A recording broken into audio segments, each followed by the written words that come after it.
नमस्कार, मैं कमलेश कबीर आपका एक बार फिर स्वागत करता हूं इस नए एपिसोड में। आज के इस एपिसोड में हम बात करेंगे एनसीईआरटी में जिस तरीके से यह घोषणा की गई कि विभाजन विभीषिका, भारत का बंटवारा किसकी वजह से हुआ। अब यह जो है वो पढ़ाया जाएगा। जैसे ही यह बात जो है वो सुर्खियों में आई, कांग्रेस पार्टी तुरंत जो है वो हमलावर हो गई भारतीय जनता पार्टी के ऊपर। और भारतीय जनता पार्टी पे ही नहीं, आरएसएस के ऊपर भी जो है वो हमलावर हुई, हिंदू परिषद के ऊपर भी हमलावर हुई। और पवन खेड़ा को तो आपने देख सुना ही होगा, सीधे तौर से ये कह दिया कि इन किताबों को जो है वो आग लगा दो। अब ये आग वास्तविकता में लगा दो या फिर ये राजनीतिक आग है, इसके अंतर को समझना जरूरी है कि आखिर भारत के विभाजन के लिए जिम्मेवार कौन। आखिर कोई तो होगा और कोई तो ऐसी वजह होगी जिससे भारत और पाकिस्तान, या हम कहें कि भारत का विभाजन हुआ। तो भारत को विभाजन में दो राज्यों की हम अगर देखें, पश्चिमी बंगाल और उस वक्त का जो पंजाब था, उन दोनों की राजनीतिक स्थिति को समझना बहुत जरूरी है। क्योंकि विभाजन में सबसे ज्यादा अगर आप देखोगे तो अत्याचार जिन राज्यों ने सहन किया वो थे, एक पंजाब और दूसरा पश्चिमी बंगाल। तो अगर हम पश्चिमी बंगाल पर नजर डालते हैं तो हमें आजादी से पहले ही जाना पड़ेगा। अब जब हम बात करते हैं 1905 के बंग भंग की, उसी वक्त बंगाल का विभाजन कर दिया था। और उस वक्त कारण क्या था? कारण यह था कि बंगाल जो है वो बहुत बड़ा था और अंग्रेजों को उसको संभालने में बड़ी दिक्कत आ रही थी। और फिर आबादी, क्योंकि एक ऐसा हिस्सा था जहां पर हिंदू बाहुल्य था और दूसरा मुस्लिम बाहुल्य क्षेत्र था, और इन दोनों के बीच में हमेशा तनाव की स्थिति रहती थी। तो यह एक बड़ी वजह थी। लेकिन इसमें एक और बीज डालने का काम किया उस वक्त फ्रांसिस मूडी ने। फ्रांसिस मूडी ने सीधे तौर से जो है वो, आपको पता होगा, एक लेख लिखा। और यह लेख लिखा गया मुस्लिम लीग को बंटवारे के लिए, और किसी भी कीमत पर सिखों को जो है वो उस हिस्से से हटाने के लिए। अब किसी भी कीमत का मतलब आप समझ सकते हो कि वो कीमत क्या होगी। जब हम इस वीडियो में आगे बढ़ेंगे तो उसका जिक्र जो है वो जरूर करेंगे। और मेरे लिए यह वीडियो इसलिए जरूरी हो जाता है क्योंकि मैं एक शिक्षक के पैसे से आता हूं और मैं इससे जो है वो जुड़ा हुआ हूं। तो एनसीईआरटी की किताबों को अगर आप अध्ययन करोगे तो बहुत कुछ ऐसी चीजें मिलेगी आपको जिनका वास्तविकता से, या हम कहें कि शक की दृष्टि से हम उनको देख सकते हैं। और ऐसा क्यों हुआ? ऐसा सिर्फ और सिर्फ अपनी राजनीतिक रोटियां सेकने के लिए हुआ समय के साथ। तो आज अगर भारतीय जनता पार्टी के ऊपर यह आरोप लग रहा है तो मुझे लगता है कि इसमें कोई अतिशयोक्ति भी नहीं होनी चाहिए। और क्यों नहीं होनी चाहिए? क्योंकि इससे पहले भारतीय जनता पार्टी कांग्रेस पार्टी पर हमलावर थी, आज भी है, और अब सत्ता में जब भारतीय जनता पार्टी है तो कांग्रेस पार्टी हमला बोल रही है। लेकिन जब हम सच्चाई में जाते हैं तो सच्चाई में कुछ चीजें जो है वो आगे जाकर मिलती है। और आगे जाकर जब हम इस पे संदेह करते हैं तो पहला जो है वो आता है कि 1935 में जो मुस्लिम लीग आवामी चुनाव में जो है वो बुरी तरह हार जाती है, आखिर 1945 में वो बहुत बड़े मार्जिन से जीत कैसे जाती है? आखिर अचानक से इतना बदलाव क्यों आता है? तो क्या कहीं भारत और पाकिस्तान की नींव जो थी बंटवारे की वो 1940 के बाद डाली गई क्या? यह एक जो है वो बड़ा सवाल है। तो अगर हम इसको खोजने बैठते हैं, इसका आंसर ढूंढते हैं, तो वो फिर जो है वो यही मिलता है इसका आंसर। और जब हम बात करते हैं, सॉरी मैं 1935 गलत बोल गया, 1937 में। और जब हम इसकी बात करते हैं तो फिर आ जाता है बंगाल। तो आखिर बंगाल में ऐसा हुआ क्या था? तो बंगाल में क्या हुआ था, जैसे मैंने बोला, मूडी की मैंने बात की, फ्रांसिस मूडी। और एक मैं बात करूंगा 1906 को, 1 अक्टूबर 1906 की, जिसमें मिंटो ने जो है वो मुस्लिम प्रतिनिधियों को एक लेख लिखा था, जिसमें उन्होंने ये भी बात की थी कि मुसलमानों को विधान परिषद में वो प्रतिनिधित्व नहीं मिल पा रहा जो मिलना चाहिए। तो ये क्या था? ये उस वक्त जो है वो एक उकसाने की राजनीति थी, फूट डालो और राज करो। और इसका दूसरा कारण यह भी था भारतीय नेतृत्व को कमजोर करना। और काफी हद तक अगर आप देखोगे, थोड़ा आगे बढ़ोगे इतिहास के पन्नों में, तो आपको इसका आंसर भी मिल जाएगा कि किस तरीके से कमजोर करने की एक साजिश की गई, किस तरीके से हर एक आंदोलन को जो है वो बड़ी चालाकी के साथ दबाया गया। और फिर अगर हम देखें तो 2 एग्जाम्पल मैंने दिए, एक आपको मिंटो का और दूसरा फ्रांसिस जो मूडी था, जिसने जिन्ना को एक चिट्ठी लिखी थी। इन दोनों का मैंने जो है वो आपको कुछ चीजें बताई। तो फिर जब हम आगे बढ़ते हैं तो इस बात को समझा उस वक्त, क्योंकि कांग्रेस पार्टी में इस वक्त ऐसी स्थिति बन गई थी कि कांग्रेस पार्टी खुद जो है वो एक दूसरे नेताओं के ऊपर, पहले भी हमने जिक्र किया था 1938 में कांग्रेस अध्यक्ष के लिए सुभाष चंद्र बोस का जीतना और फिर उसको महात्मा गांधी के द्वारा अपनी व्यक्तिगत हार के रूप में स्वीकार कर लेना, और एक तरीके से सुभाष चंद्र बोस के साथ जो है वो बोलचाल ही बंद कर देना।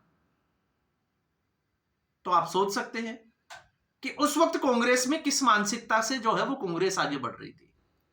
और जब हम फिर इसके आगे बढ़ते हैं तो फिर हमें पढ़ना चाहिए भीमराव अंबेडकर, क्योंकि भीमराव अंबेडकर को भी उसी वक्त जो है वो इस बात का अंदेशा हो गया था, और उनकी एक बुक थी थॉट्स ऑफ पाकिस्तान, भारत का बंटवारा, विभाजन। मुझे लगता है कि हम लोगों को जो है वो भी पढ़नी चाहिए। और अगर हम इसमें देखें तो इसमें षड्यंत्र जो था वो यह था, एक तरीके से पूरा बंगाल जो है वो पाकिस्तान को देने का षड्यंत्र था, पूरा का पूरा बंगाल। अब उस षड्यंत्र को हम जब समझते हैं तो वो षड्यंत्र की अगर हम नींव की बात करते हैं कि वो कैसे चल रहा था, तो आपको समझना पड़ेगा जब बंटवारा हुआ तो भारत और पाकिस्तान जो है वो अलग अलग देश होंगे, इसकी सहमति जो है वो 3 जून 1947 को ही बन गई थी। और मोहम्मद अली जिन्ना की मुस्लिम लीग और कांग्रेस पार्टी में नेहरू ने इसको जो है वो स्वीकार कर लिया था। तो अब सवाल खड़ा यह होता है कि जब आपने 3 जून 1947 को इसको स्वीकार कर लिया, आपने इसके बाद में अगर आगे बढ़ते हैं इसको, तो 12 अगस्त को क्लिफ ने जो है वो इसकी सीमा क्या होगी दोनों देशों के बीच में, इसका भी निर्धारण कर लिया, जिसको हम रेड क्लिफ कहते हैं। उसके बाद में 13 अगस्त को माउंटबेटन, जो कि उस वक्त गवर्नर जनरल थे, वो पाकिस्तान चले जाते हैं। 14 अगस्त को पाकिस्तान के स्वाधीनता जो समारोह था उसमें भाग लेते हैं मोहम्मद अली जिन्ना के साथ, और मोहम्मद अली जिन्ना स्वतंत्र पाकिस्तान के राष्ट्रपति बन जाते हैं, गवर्नर जनरल भी बन जाते हैं, हम ये कह सकते हैं। फिर वो 15 को वापस आते हैं और पंडित जवाहरलाल नेहरू के नेतृत्व में भारत को जो है वो स्वाधीनता का घोषणा कर देते हैं। लेकिन यहां तक भारत को आजादी तो मिल गई, लेकिन सीमाओं का निर्धारण नहीं हुआ। और भारत में कांग्रेस पार्टी, स्पेशली यहां पर जो है वो नेहरू, वो स्वाधीनता समारोह की जिसको हम कहें कि उस जश्न में ही डूब गया। उन्होंने कोई इसके ऊपर जो है वो ध्यान ही नहीं दिया। और उसके बाद 17 अगस्त को ये जो है वो राजपत्र आता है, बजट पास होता है, गजट में आता है 2 दिन बाद। और तब तक आप सोचकर देखिए कि बंटवारा हो चुका है, कौन किधर जाएगा किसी को कुछ पता ही नहीं है कि हम किस देश में हैं। तो एक तरफ स्वाधीनता का जश्न मनाया जा रहा है और दूसरी तरफ दंगे फसाद हो रही है, मारकाट हो रही है, और बड़े, जिसको कहते हैं कि बहुत बड़े पैमाने के ऊपर। लेकिन सब जो है वो अपने अपने उसमें मस्त है। और इसका नुकसान क्या होता है? इसका नुकसान ये होता है कि बावजूद इसके माउंटबेटन को 1948 तक भारत का गवर्नर जनरल बनाया जाता है। पाकिस्तान में ऐसा नहीं होता है, भारत में ऐसा होता है। अब क्यों होता है? अब एक तरफ अगर आप तर्क दोगे तो ये तर्क हो सकता है क्योंकि इस बहाने माउंटबेटन को 1 साल और रोकना होगा। अब आप सोच सकते हो कि माउंटबेटन को क्यों रोकना होगा, तो फिर आप पामेला हिक्स की बुक जो है, माउंटबेटन की बेटी लेडी पामेला हिक्स, उसकी आप किताब को पढ़े तो आपको नेहरू का जो अध्याय होगा उससे आपको पता चलेगा। हो सकता है वो एक कारण रहा हो लेडी एडविना का, मैं सीधे तौर से कहूं तो ये जो है वो एक अंदेशा जताया जा सकता है। अब इसी बीच में अक्टूबर में पाकिस्तान की सेना जो है कबीलियों के साथ में कश्मीर में घुस जाती है, और उस वक्त आप देखिए गवर्नर जनरल कौन होता है, और यह सूचना जो है, यह सूचना नहीं दी जाती है किसको, जवाहरलाल नेहरू या भारत सरकार, और इसका पता चलता है 2 दिन के बाद में सूचना दी जाती है, 48 घंटे बाद में। तो आप सोच सकते हैं इन सब चीजों के लिए जिम्मेवार कौन है। तो एक तरफ हम ये तो कह सकते हैं कि नेहरू उस वक्त क्या कर सकते थे, क्योंकि अंग्रेजों ने तो मन बना ही लिया था। तो विभाजन में मैं भी ये मानता हूं कि ठीक है नेहरू कुछ नहीं कर सकते थे, लेकिन उस स्थिति से बचा जा सकता था जो स्थिति भारत में और पाकिस्तान के बंटवारे के वक्त बनी। क्यों? क्योंकि बंटवारा जो है वो पहले सीमा निर्धारण होने के बाद में होना चाहिए था, लेकिन बजाय इसके जो है वो पहले ही कर दिया गया। दूसरा, जब हम बात करते हैं कि बंगाल का विभाजन किया गया, तो बंगाल में विभाजन के लिए जो है वो 3 तरह की विधान परिषद में वोटिंग हुई। एक बंगाल के लिए, एक जो है वो पूर्वी बंगाल और पश्चिमी बंगाल के लिए। तो जब पूर्वी बंगाल की वोटिंग हुई तो उस वोटिंग में आपको मैं बताता हूं 58-21 के हिसाब से जो है वो वोट पड़े, क्योंकि हिंदू बाहुल्य क्षेत्र था और ये भारत में रहना चाहता था। ठीक इसके उलट 107-30 के मार्जिन से जो है वो पश्चिमी बंगाल जो पाकिस्तान का, और एक हिस्सा जो है वो बड़ा ये चाहता था कि अगर नई संविधान सभा में अगर पाकिस्तान जगह देता है तो ये पाकिस्तान में जाने के लिए तैयार है। तो ये कुछ कारण जो थे वो आपको समझने को मिलेंगे, लेकिन इसमें ताज्जुब जब होता है, जब मैं ये कहता हूं कि सीमा का निर्धारण नहीं हुआ, तो सीमा का निर्धारण नहीं हुआ तो उस वक्त स्थिति ये बनी कि मुसलमानों के लिए एक अलग से देश की जब स्थापना की गई, तो चटगांव जैसे जो जिले थे बंगाल के, जहां पे सिर्फ मुस्लिम आबादी 2.9%, हम कह सकते हैं कि 3% के आसपास थी, लगभग 7,000 के आसपास मुसलमान थे। इसके अलावा जो है वो हिंदू थे। तो आप सोचकर देखिए कि आखिर ये बंटवारे का आधार क्या था, और फिर उस चक्कर में बड़े तौर पर जो है वो प्लाइन हुआ, और प्लाइन की वजह जो मैंने आपको बताई कि सीमा का निर्धारण तो था नहीं, तो लोग जो है वो कंफ्यूज थे। और इसको लेकर आपको यह भी होगा कि जब आरएसएस को घेरा जाता है, तो उस वक्त अगर आरएसएस और हिंदू महासभा की अगर आप सोच की बात करोगे, तो हां हम ये कह सकते हैं, क्योंकि एक बड़ा वर्ग ये मानता था कि भारत और पाकिस्तान यानी कि हिंदू और मुसलमान जो है वो एक साथ नहीं रह सकते, थोड़ी मुश्किल है। क्यों है? क्योंकि इसके रीति रिवाज अलग है, वो शादी नहीं करते, खान पान अलग है, पहनावा अलग है, तो बड़ा जो है वो दोनों के अंदर अंतर है। लेकिन आज जो आरएसएस की बात करते हैं, आरएसएस जो है और हिंदू महासभा, ये दोनों ही भारत के बंटवारे के खिलाफ थे, और खिलाफ तो गांधी जी भी थे, लेकिन फिर गांधी जी मान भी गए। तो यहां पर अगर आप देखोगे तो उस वक्त चाहे वो आरएसएस हो, हिंदू महासभा हो, आजाद हिंद फौज हो, क्योंकि जब हम आजाद हिंद फौज की बात करते हैं तो उस वक्त मेजर जनरल थे अनिल चंद्र चटर्जी, आप इनकी बात कर सकते हो, डॉक्टर श्यामा प्रसाद मुखर्जी की बात कर सकते हो, जिनका लाल किले से प्रधानमंत्री मोदी ने भी जिक्र किया। तो ये एक बड़ा वर्ग था जिसने आंदोलन कर दिया था, और आंदोलन की वजह क्या थी कि भारत का बंटवारा ना हो पाए, और कम से कम जो हिंदू बाहुल्य जो जिले हैं वो भारत का हिस्सा बन जाए। लेकिन आपको यह भी पता होगा इसी में, क्योंकि आरएसएस जो इसका खिलाफ था संघ, जब गांधी जी इसके अनशन पर बैठे थे तो उसके 6ठे दिन हरिश्चंद्र जब वहां पर गए तो फिर उन्होंने जो है वो सह स्वीकार कर लिया, क्योंकि गांधी जी उस वक्त अनशन पर बैठे थे।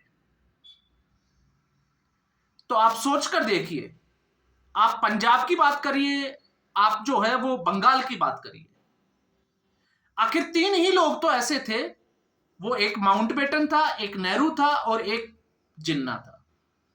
तो बंटवारे का जो पूरा जो समीकरण अगर हम देखते हैं उस वक्त की, तो वो इन तीनों के आसपास ही घूमता है। तो फिर जिम्मेवार कौन है? यही तो लोग हैं जो इसके लिए जिम्मेवार है। क्योंकि अगर जिन्ना को प्रधानमंत्री बना दिया जाता, राजनीतिक महत्वाकांक्षा तो यही थी, और उसको तो सेक्सुअल ट्रांसमिट डिजीज भी थी, जो कि उसकी शक्ल से अगर हम देखते हैं तो साफ दिखाई देता है। तो इसके बावजूद जो है वो नेहरू, क्योंकि नेहरू को भी प्रधानमंत्री बनना था, तो ये कुछ कारण थे। और जब अब इस कारण से, जब सच्चाई के ऊपर या हम कहें कि जब इसकी बात की जाती है, तो फिर इस तरीके के सवाल खड़े हो जाते हैं। और जब खड़े हो जाते हैं, आज विपक्ष भले ही एक साथ खड़ा हो, लेकिन अगर आप राम मनोहर लोहिया की बात करोगे, तो राम मनोहर लोहिया ने तो उस वक्त जवाहरलाल नेहरू को इस विभाजन की वजह से सत्ता लोलुप कह दिया था, बैरूपिया कह दिया था। और गांधी के लिए उनके शब्द थे एक दृढ़हीन व्यक्ति। तो आप सोच सकते हैं, आज भले ही अखिलेश यादव वगैरह जो है वो राहुल गांधी के बगल में खड़े दिखाई दे, लेकिन उस वक्त देश का माहौल क्या था। तो आज के एपिसोड में बस इतना ही। उम्मीद करूंगा वीडियो एपिसोड आपको पसंद आया होगा। वीडियो को लाइक करें, शेयर करें, चैनल जरूर सब्सक्राइब करें। धन्यवाद।